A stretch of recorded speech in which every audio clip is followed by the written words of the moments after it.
అందరికీ నమస్కారం. మన ఆరోగ్యం మన చేతుల్లోనే. ఈరోజు కడుపుబ్బరం. చాలామందికి ఆహారం తినకపోయినా కడుపుబ్బరంగా ఉంటుంది. ఆహారం తినాలనిపించదు.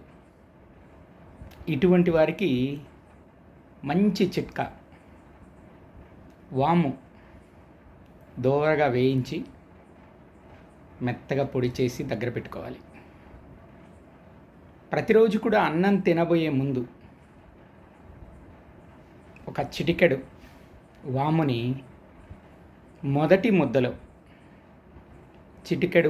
మొదటి ముద్దలో వేడి అన్నంలో కలుపుకొని తిని తరువాత ఇంకేదైనా ఆహారాన్ని తీసుకున్నట్లయితే మనకి కడుపు ఉబ్బరం బాగా తగ్గిపోతుంది. కొద్ది రోజుల్లోనే, వారం 10 రోజుల్లోనే చాలా కడుపులో ఒక రకమైన అజీర్ణం కానీ, త్రేపులు రావడం కానీ, ఇటువంటి ఏ సమస్య ఉన్నా సరే అది చక్కగా పనిచేస్తుంది.